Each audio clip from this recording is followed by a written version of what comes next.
Choisissez votre commandant de bord, asseyez-vous confortablement dans votre siège, direction une destination lointaine, l'Europe. Attention au décollage. Comment c'est loin, l'Europe? Cela fait quelques années que la PAC est devenue un sujet que les citoyens se sont de plus en plus appropriés, mais ce serait quand même dommage de parler PAC et pas très juste. Pardon, ce serait quand même dommage et pas très juste de parler PAC sans donner la parole directement aux agriculteurs. Alors, on l'a vu, la PAC existe depuis 1962, mais elle a connu plusieurs réformes depuis ces années-là, heureusement, mais arrivez-vous. Alors, c'est en 1992 qu'elle connaît un véritable virage. C'est en gros la PAC telle qu'on la connaît aujourd'hui, avec bien sûr une évolution depuis. Un des points forts de cette réforme demandait aux agriculteurs de geler une partie de leurs terres pour qu'ils puissent recevoir leurs aides directes, comme me l'a expliqué Benoît Cormand, céréalier de 57 ans. Il vient de Seine-et-Marne dans le 77, où il cultive notamment la betterave, le colza, le blé ou encore le maïs. On demandait aux agriculteurs de geler à peu près 15% de leurs terres, de leur surface cultivée, pour éviter de faire de la production agricole, ce qui était quand même à l'encontre même du métier d'agriculteur. On est passé avec le début de la PAC d'une politique de prix, c'est-à-dire que en gros on était payé en livrant notre blé à un prix défini, qui était défini au niveau européen, à une politique de primes où chaque production a été aidée par le biais, on va dire, de subventions. Elle apporte, bien sûr, beaucoup de choses. Je pense qu'elle apporte une relative stabilité des marchés, même si aujourd'hui les marchés sont mondiaux, et que j'allais dire, la PAC et l'Europe n'est qu'un maillon dans tous les échanges, on le voit bien.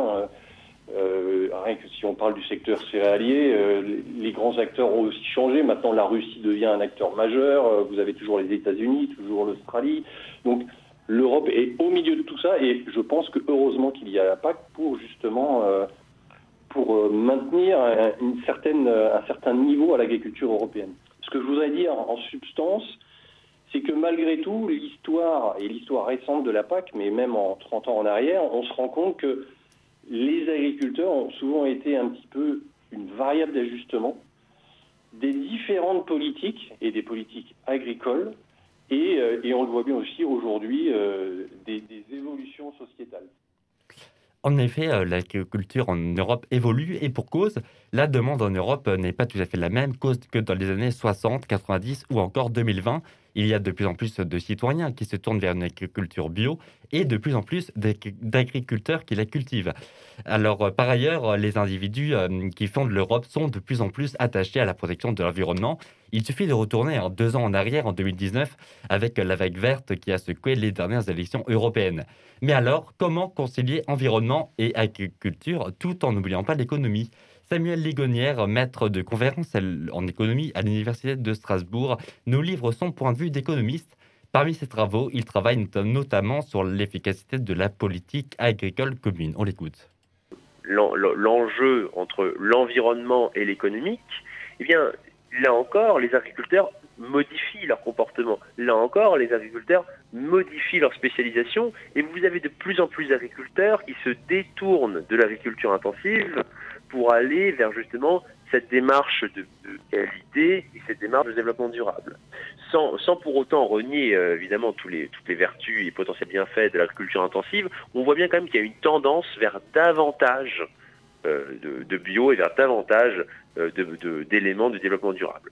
La PAC est là, il faut à tout prix la défendre, mais la PAC doit aussi défendre tous les agriculteurs et surtout toutes les agricultures.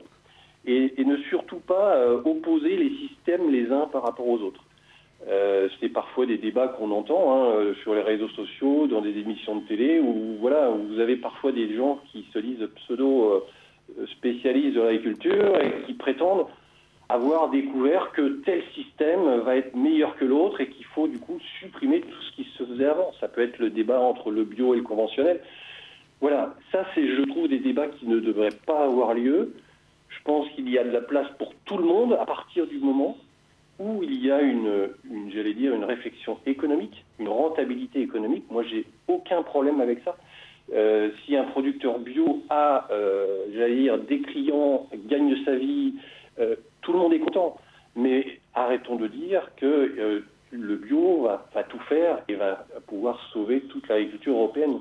Donc cela peut être une bonne chose pour les agriculteurs qui vont justement se spécialiser, en tout cas qui vont s'afficher davantage dans ces thématiques, avec les différentes vertus que l'on connaît, mais pour autant cela ne veut pas pour autant dire que les autres agriculteurs qui ne vont pas tout de suite vers ces préceptes, vers ces idées, vont se retrouver en faillite. Vous avez toujours la PAC qui existe, vous avez toujours une indemnité en fonction du nombre d'hectares que vous possédez. Donc il y a toujours quand même un volet économique à la PAC, et ce n'est pas simplement purement une logique environnementale qui gouverne la PAC. La PAC est de plus en plus verte, on parle même maintenant de PAC verte, il y a un volet verdissement de la PAC qui est très important, mais pour autant, on ne force pas l'ensemble des agriculteurs à aller vers des démarches de développement durable. Mais attention à ne pas opposer l'agriculture bio et l'agriculture conventionnelle. Comme l'a rappelé le céréalier Benoît Cormand, la PAC doit défendre toutes les agricultures et tous les agriculteurs. Alors l'autre volet important de la réforme de la PAC, c'est de donner davantage de liberté aux pays de l'Union européenne. Jusqu'à aujourd'hui, la PAC était appliquée de la même façon à tous les États membres, mais avec la nouvelle réforme qui arrive, chaque État aura davantage de liberté. Mais qu'en pense le céréalier Benoît Cormand et l'économiste Samuel Ligonière? Vous allez voir, deux avis s'opposent sur cette question. Quand on pense à l'agriculture en France, ce n'est pas du tout la même chose que l'agriculture en Espagne ou l'agriculture en Italie ou dans les pays d'Europe de l'Est. C'est assez logique que, vu la diversité de ces pays, eh bien, qu'on leur permette justement d'avoir plus de diversité. C'est utile pour les États d'avoir une politique agricole commune diversifiée. C'est utile par rapport à leur structure économique, par rapport à leur tissu productif, mais c'est également utile par rapport aux politiques économiques, car le poids de l'agriculture est différent dans ces différents pays. Il faut avant tout éviter des distorsions de concurrence, et surtout des distorsions de concurrence entre les États membres. L'exemple vraiment du moment qui me vient à l'esprit, c'est, on a beaucoup parlé du glyphosate. Alors, je ne parle pas du glyphosate sur le fond, mais ce que je dis, c'est que il y a une décision franco-française qui a été prise à un moment donné de dire, voilà, on va interdire le glyphosate à partir de telle année. Sauf qu'il n'y a pas eu de concertation avec les autres pays européens. Et interdire une molécule comme ça sans avoir de solution de substitution, c'est remettre en cause des systèmes agricoles, je pense en particulier à l'agriculture de conservation, qui est toute une démarche, qui utilisent forcément du glyphosate, mais à des doses qui sont totalement, maîtrisées. Et donc, dire d'autorité, on va supprimer ça, c'est déjà, si tout ça, ça n'est pas fait en bonne concertation avec ses voisins, c'est se mettre déjà dans une infériorité technique et économique par rapport aux autres. On a connu la même chose avec les néonicotinoïdes, donc un traitement de semences pour les betteraves, où l'année dernière, ce traitement a été supprimé. Morale de l'histoire, on a eu une récolte de betteraves qui a été totalement catastrophique, jusqu'à mettre en péril toute une filière, la filière betteravière. Donc depuis, il y a eu un rétro-pédalage, effectivement, par rapport aux autorités françaises pour sauver la filière et remettre ça pour 3 ans. Mais vous voyez, ça c'est vraiment typiquement le problème. Si on veut réconcilier et faire que la PAC fonctionne bien, qu'elle soit bien acceptée aussi par les producteurs, il faut que les agriculteurs aient l'impression d'être traités d'égal à égal avec tous leurs collègues européens. Et merci beaucoup à Benoît Cormand et Samuel Ligonière de m'avoir accordé un peu de leur temps pour répondre à mes questions.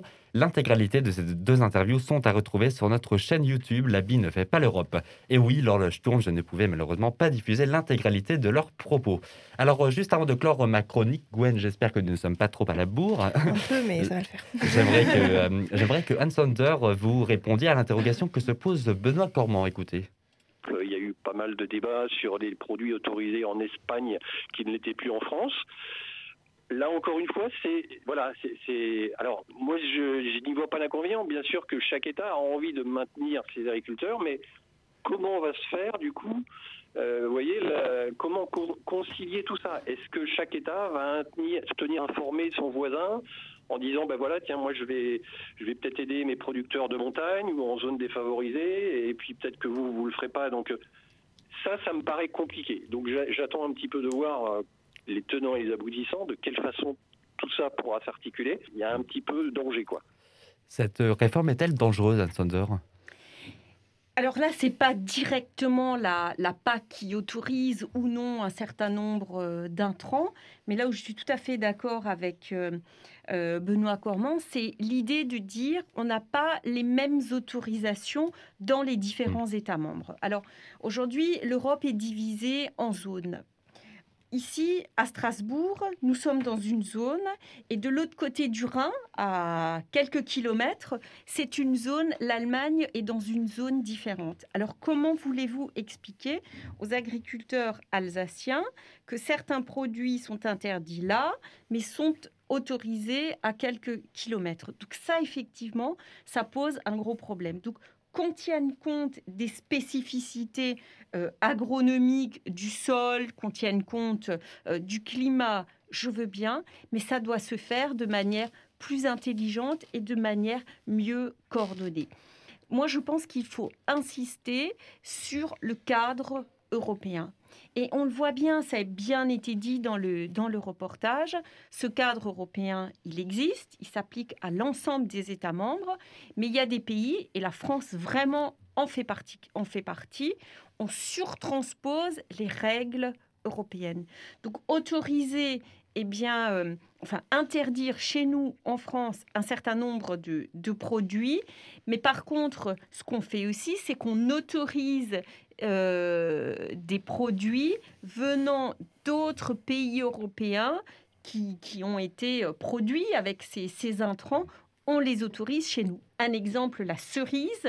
On a interdit un produit, alors je ne sais plus quelle molécule, au nom barbare, donc je ne répéterai pas le nom ici. On a interdit aux agriculteurs français de produire des cerises avec cette molécule, mais en même temps, ailleurs en Europe, c'était autorisé, et donc les cerises venant d'autres pays européens ont inondé le marché français avec cette molécule. Et là, il y a une aberration totale, mais là, ce n'est pas un problème européen, c'est un problème national, ce n'est pas la faute à l'Europe, c'est vraiment la responsabilité des États membres, et là, il faut vraiment être plus raisonnable. D'accord. La team de L'Habit ne fait pas l'Europe est toujours en action et on parle aujourd'hui de la politique agricole commune avec Anne Sander, députée européenne, qui guide les brebis égarées que nous sommes dans le labyrinthe européen vers le savoir et la connaissance.